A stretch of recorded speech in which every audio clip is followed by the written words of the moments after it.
All right, now let's jump into Persona 3 Reload, the Undefeated Brawler. Haven't played the original.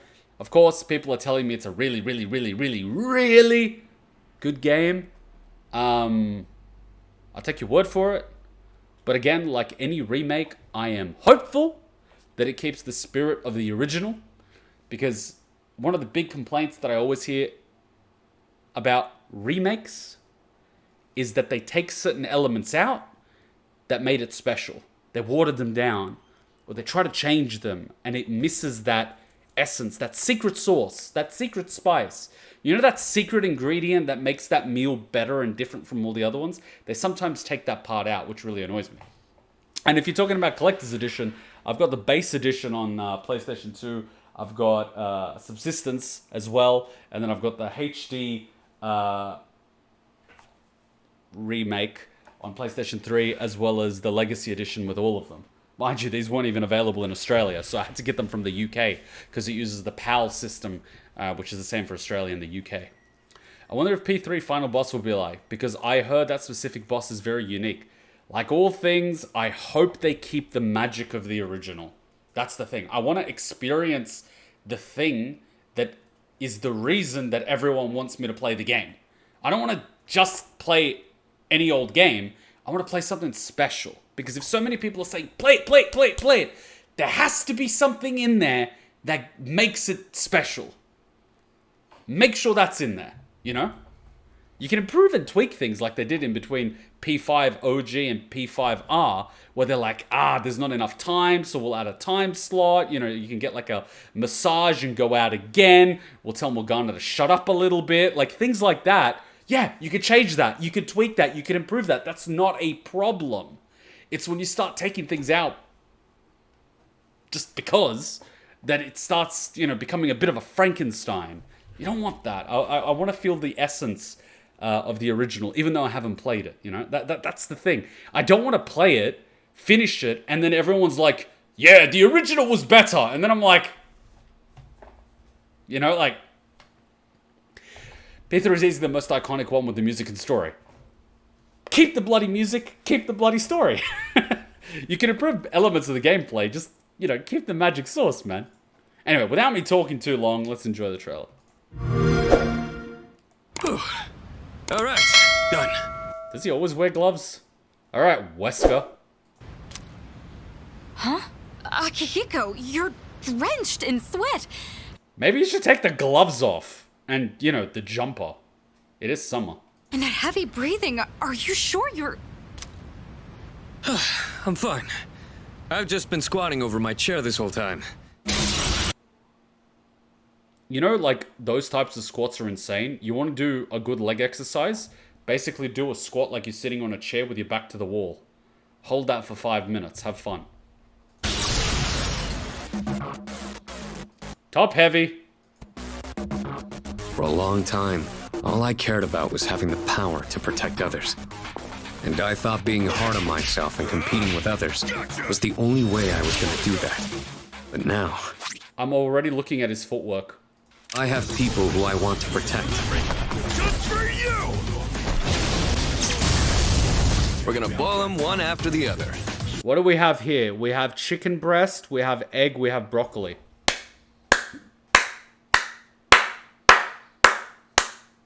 My man.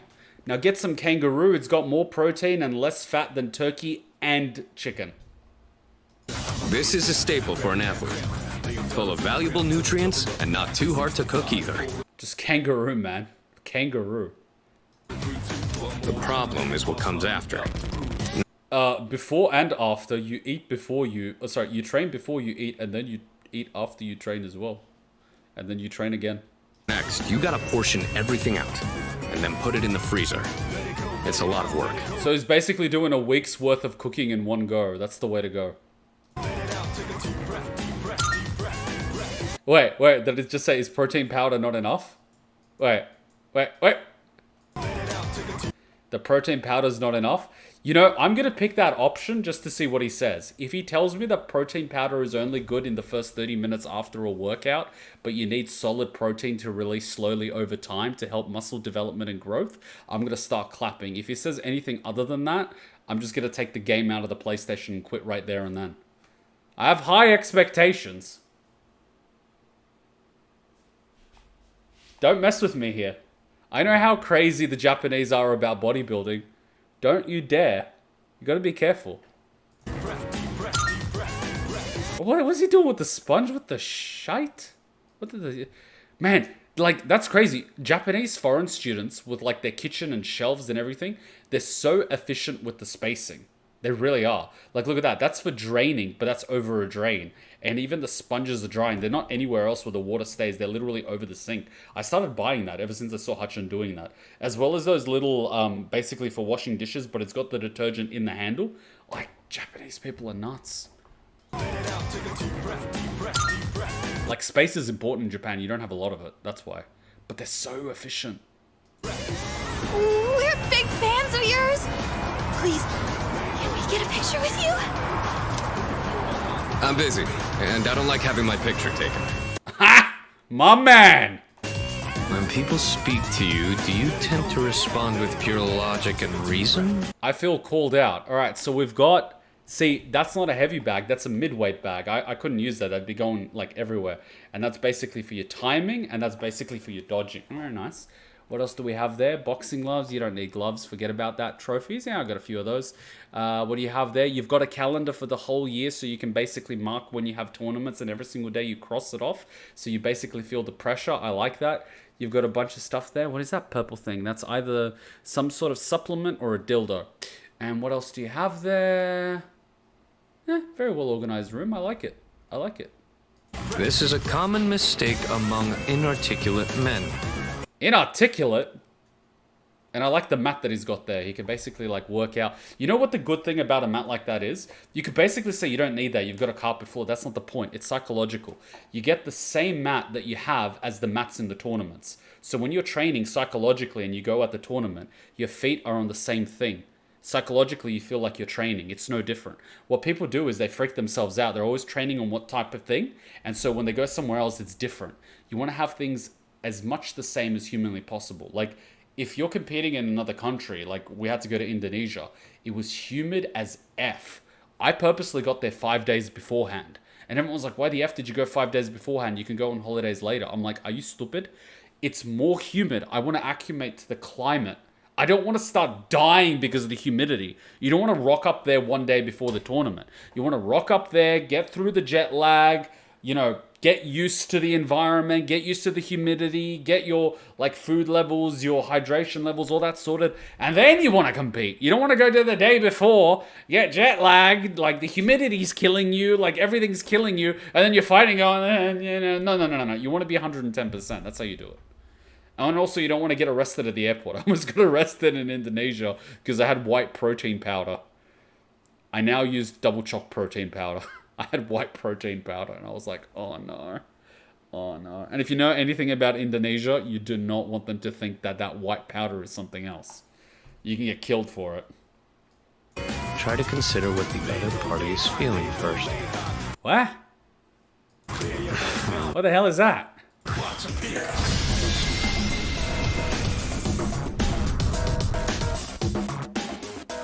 My man, you don't need to, like, consider what the other person is feeling or even care. You're an athlete. You're a competitive athlete. You're gonna get the girls regardless. Like, your job isn't to talk. Your job is to just shut up and look good.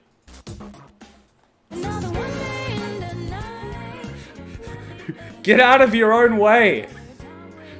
You're actually better off not saying anything. You're better off letting them project whatever they like onto you. The less you say, the better. 100%. I like this guy already, because he seems legit. He seems legit. But here's the thing. If I find any elements of his character that isn't legit, I'm going to call it out. 100%. You know how I said the cast sells the game? Like a show, like an anime, like a game, like a book. You gotta have someone that someone can basically latch onto or cheer for. It's a little bit like, you know, like J-pop, K-pop and whatever. They basically create the character and the singer before they debut. That's basically what it is. You gotta have people and characters for everyone, right? I'm like a hawk. Like, typically I like female characters because, like, why wouldn't you like female characters, right? But when you have a character like this, I'm like, all right, this is someone I can relate to. You know what I mean? Like, this is me. You know, in a sort of way you can connect to them, you can project onto them. It's like, let's see what this boy's up to. Oh, he's training, he's doing this. Oh, that's so cool. You know what I mean? You're kind of vicariously in that world through that character. You know, like, how would I be in this world? Well, I'm mostly similar to this character. So basically, the situations that he's in and the challenges that he's having is probably something that I would have in the game. So you're automatically on his team, like, that's my boy, right? But it's also really cool to put him in really awkward scenarios. All right, let's take this guy that's obviously very disciplined, you know, very structured, very everything, and let's throw him in the deep end of the pool with something that he's completely uncomfortable with. Let's airdrop him into a furry festival and see what happens. Like, crazy shit like that, right? I just want to see it play out. I want to see it play out. Let's throw him in the middle of a float in the middle of Mardi Gras. Because God knows this guy doesn't drink. Knows this guy doesn't eat, like, unhealthy foods. Because, you know, obviously processed sugar, processed things, processed meats block your arteries. Like, when you're a competitive athlete, your life is basically shit. Like, all you do is train and sleep and train and nutrition. Like, your diet is effed. Like, you can't do anything. Oh, let's go drinking. Oh, I can't. That degrades my muscle capacity. Okay, drink a Diet Coke. Oh, I can't. That decreases my lung capacity. Oh, I have some salami. I can't. The saturated fat is going to block my arteries, which means I get less oxygen in my blood flow. Like, your life sucks. You can't do anything fun. I understand the struggle, man. Oh, this is going to be fun. But I was looking at his footwork. I'm kind of upset I didn't see his footwork. You know what I mean? I saw he was standing properly with, like, facing and 45 degrees, but I want to see his footwork. I want to see that he's got weight in that action. You know what I mean? Like, I didn't do boxing. I do karate. But I've got mates that do boxing and kickboxing. And so I pretty much know when their guards and everything. And boxers are actually really good at doing the turns. Like, boxing footwork is actually really good. Luckily for me, I did kendo, so my footwork is actually decent. But boxers, they got to have that good foot. They got to be able to swap the weight. And anyway, I get excited. All right, I got to settle down before I punch the monitor. Before I destroy something in the room. Can't do that. I feel Akihiko is definitely going to be a go-to party member when you play the game, since I feel like you're going to love him and how he acts. You know, he for me, he looks a little bit like an adult Fuyuhiko. You remember Fuyuhiko from Danganronpa with the short hair, the Yakuza? We had, like, the hair and the, yeah. But, like, I get it. Like, it's got to be practical. It's got to be short so it doesn't get in front of your eyes. The sweat doesn't get into your eye. You know what I mean? Low maintenance, all that sort of stuff. I get it. Like, it goes with it, you know? And it's like, why are you sweating? It's like, oh, I was doing squats. I'm like, are you insane? I like that sort of insanity, you know? I like it. I like this shit. You speaking about boxing is making me remember a fanfic I read once, a P5 one, where Joker was a boxer. Was definitely interesting. Joker's not a boxer. I can tell you that now. He's not a boxer. I see how he fights. He ain't no boxer. Trust me.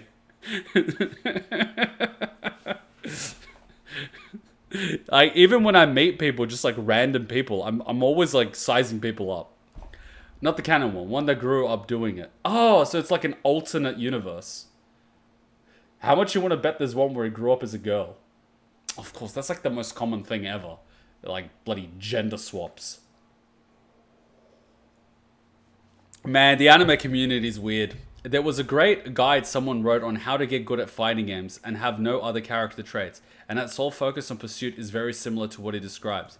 Wrote on how to get good at fighting games. See, if someone's like, how to get good at... I like games for games. I enjoy games. I like the gameplay and the social element of it. But now I like the story element. But if your sole element is to like be good at games, you know, to get good, right? And you want to be like top shit at fighting games, whether it's, you know, Street Fighter or Tekken or whatever you're playing, and you're not enjoying it, I'd kind of be like, what are you doing it for? you know? And I get it, like, oh, you're gonna be the best, you're gonna win, and I was like, but you gotta enjoy it. If you don't enjoy it, there's no point to it. Because at the end of the day, you're not gonna be able to do it forever.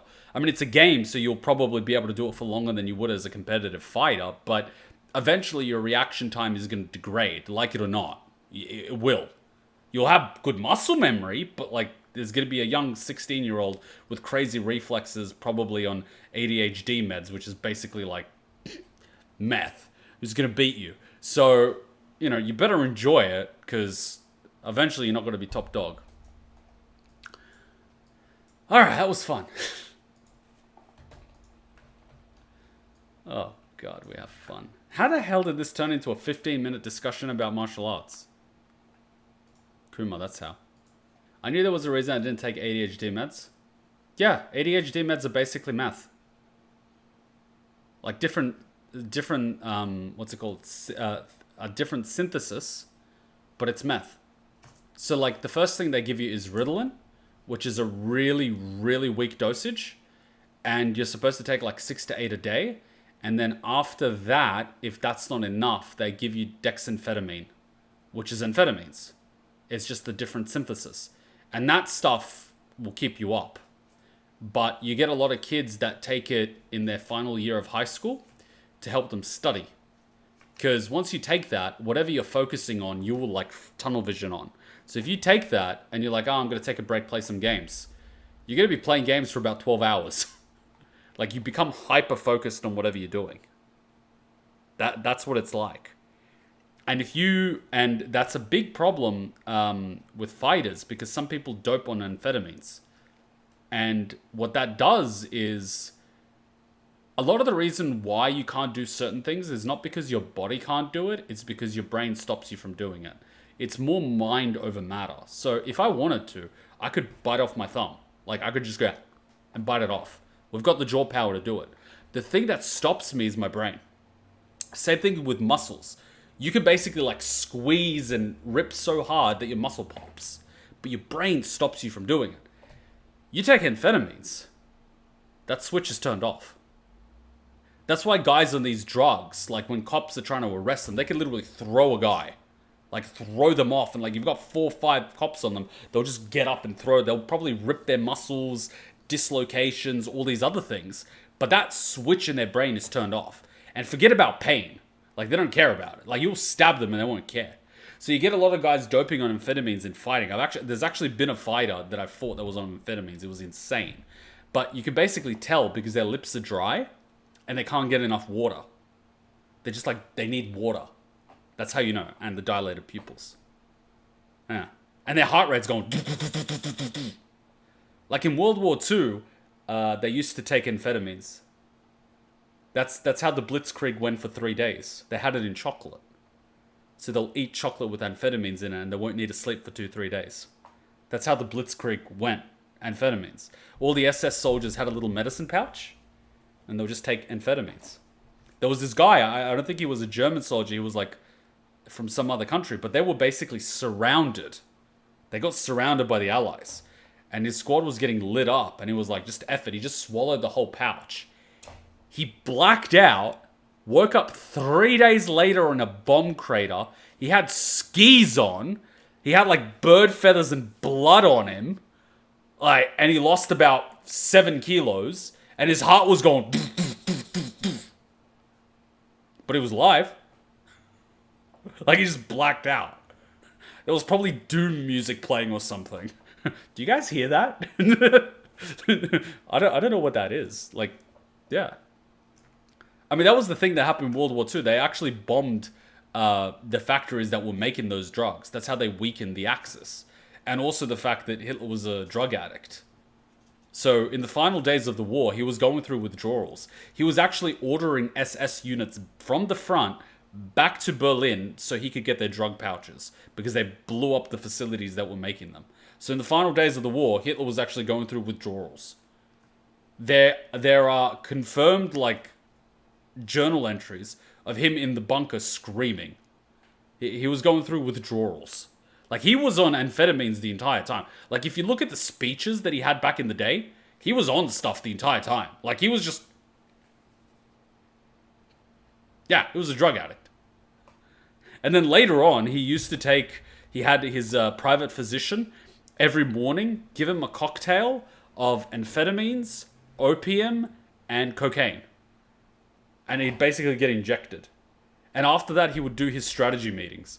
So the war plans during World War II that were done by Hitler, which were like atrocious, were done while he was high. The Allies had this top secret mission where they wanted to assassinate Hitler. They called it off because he was actually helping the Allies win with how bad his planning was. Like, he was an asset. He was making the Germans lose. That's how bad he was. He was a drug addict. Jesus. Anyway, we could talk 30 minutes to how bad Hitler was. Like, it's hilarious. History is effed. But yeah. The meds are very helpful, but they require a surrounding plan just like everything else in the ADHD life. It definitely helps people that have ADHD. Medicine, if used properly, it's life-changing. But there are a lot of people that don't need it, that abuse it. Like, it's very easy to get prescribed the stuff. Like, I could go to the doctor and pretend that I have the symptoms, and the doctor won't know. He can't see what I see. He can't, the doctor cannot experience what I experience. So he's going to basically refer me to a psychiatrist that can prescribe it. And you could probably lie to them as well. And they probably won't care. Because you've got like a 15, 20-minute session with them. And they're like, oh yeah, sounds about right. Here you go. They prescribe that stuff like candy. Kuma, I don't know how long I can be online in the war zone now. Late Friday, my city gets bombed to this day. Oh shit, where are you? Because Kuma is exactly right. Whatever you focus on will be your focus. A list and a prepared schedule does wonders when paired with those meds. Yeah, I heard from people how it does those things. We just got backline now. Myanmar. Where's that? I have no idea what that is. Depression meds and ADHD meds. If that's legit what I have combined, will make me unstoppable. Be very careful with antidepressants. Be very careful. Because a lot of pharmaceutical companies basically bribe doctors to prescribe those meds. It's really bad. And the side effects are really bad. I had this thing, I basically went to a doctor and I couldn't fall asleep. I had trouble sleeping. And he prescribed me antidepressants. I'm like, but I'm not depressed. I'm having trouble sleeping. I was like, you're probably depressed. I'm like, but I'm not depressed. I'm just having trouble sleeping because I'm stressed out. It's like, that's depression. I'm like, that's not depression.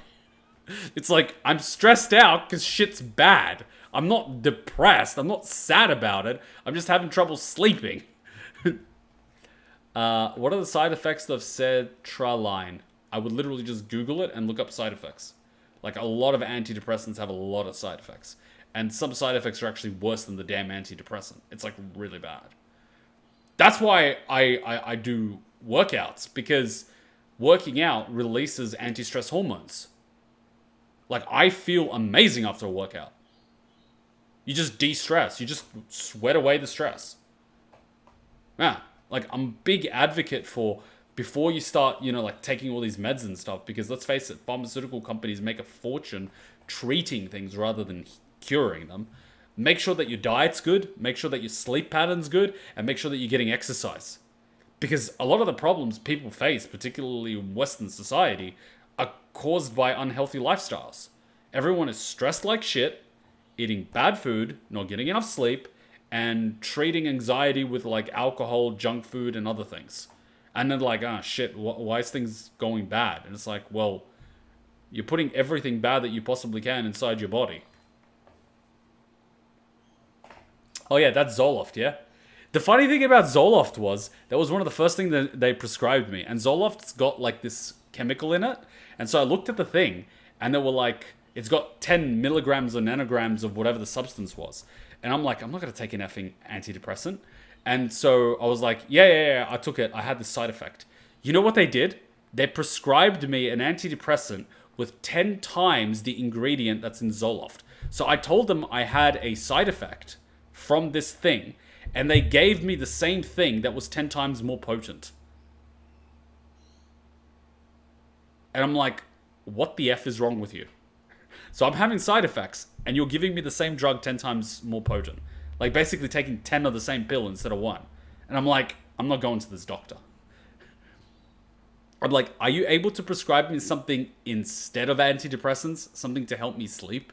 Anything to help me mellow out at night? And they're like, oh no, we can't. Here's more drugs. And I'm like, yeah, I'm gonna try tea and shit. I'm gonna try not drinking coffee so late at night, not doing exercise at 11 p.m., and not eating 4 hours before I sleep. You know, making sure I get my exercise early in the day so I don't have any energy left over. And trying to sleep. And reducing the blue light on my devices and all these other things. And it made it a lot better. But their solution was have some antidepressants where we make a fuck ton of money. Doctors are prescribing things that pharmaceutical companies are paying them to prescribe. It's really bad. It's absolutely shocking. I never wanted to go on medication, but without sertraline, I'm a wreck. Everything feels gross and disgusting. I become a fuss to the couch on my bed. Like I said, there are medicines that help people. But then there are also instances where people are prescribed things that they don't necessarily need. And some people self-medicate, which is really bad, you know? So, like, informed decisions and evaluation is super important. If something's helping you, by all means, go for it. But if something's, like, wrecking your body and it's not working and your body's clearly disagreeing with it, like, get a second opinion. In my case, I was like, I'm not depressed. I'm having trouble sleeping. And they're two different things. I'm like, I don't tick any of the boxes for depression. And they're like, you know about the boxes? I'm like, yes! I know about the freaking boxes. Then you must be depressed. No! You effing idiot! Anyway, oh my god, life is crazy. I'm running on empty, man. Behold, a saucy, zesty masterpiece. Ain't nothing better than this. Get out, dumbass! Here you go, my treat! Yes, so good.